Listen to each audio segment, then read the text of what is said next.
Okay, so this is an example for week 8, problem 3,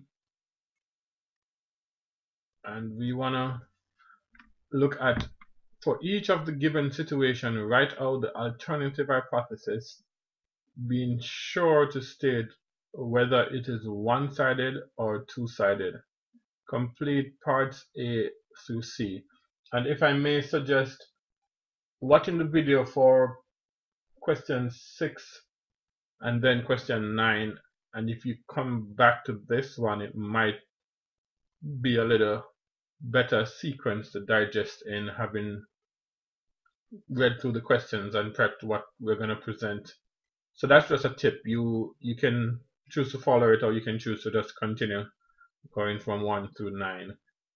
The null hypothesis, which is denoted by H0, literally speaks to the status quo, what already obtains, and then the alternative hypothesis is what we're looking to sort of prove by the experiment. We typically will use the proportion P for the population, and then P hat will be what we have found in our sample.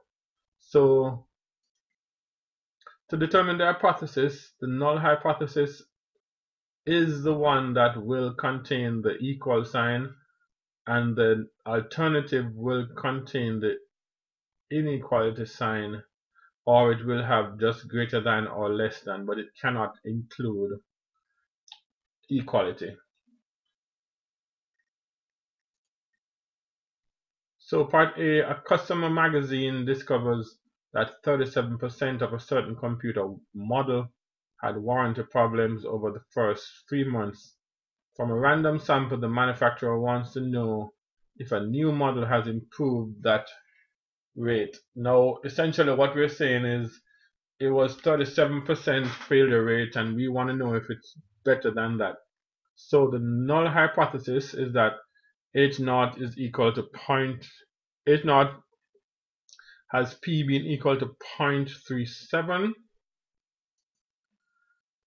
And now the alternative hypothesis is looking at HA with P being less than 0.37. So this amounts to an improvement where now less than 37% will be having problems. If you think about it, this is what an improvement will be. An improvement will not mean that your failure rate goes up. It's going to mean that your failure rate comes down. So that type of analysis is going to be important. And certainly we are interested in it being different from 0.37. Are we interested in it being greater than 0.37? No, we're not.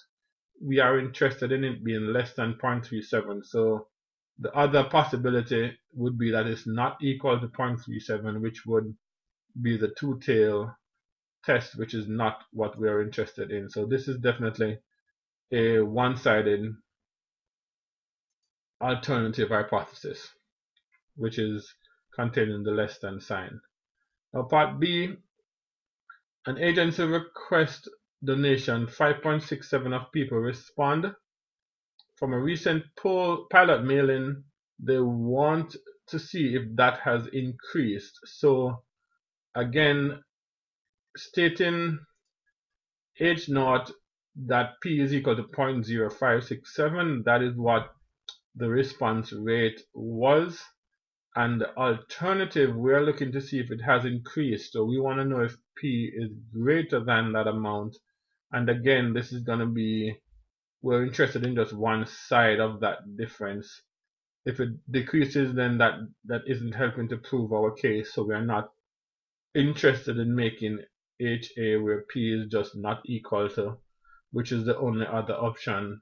So we're interested in it being greater than, because for the samples that will have P is less than that, then it wouldn't support the principle that we're trying to test, which is that it's now a better response rate than 5.67%.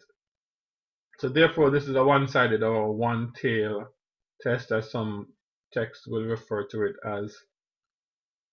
Part C, a student wants to know if other students on campus prefer coffee. brand A or coffee brand B. Now what that is saying, if there is equal preference, then the proportion for one is going to be 0.5. That's how we end up with the null hypothesis stating that H0 such that P is equal to 0.5. Now, in this case, if P is anything different than 0.5, it means that one coffee brand is preferred over the other.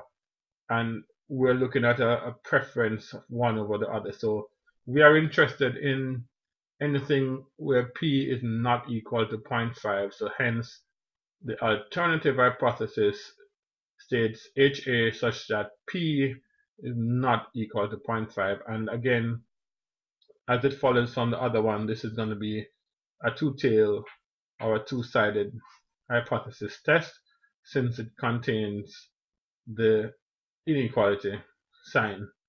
Alright, so that's it for this question, and feel free to reach out to us. As I said before, if you've gone through this and it's a little bit unclear, if you skip ahead, look at question 6 and question 9, watch those videos. It may shed some light.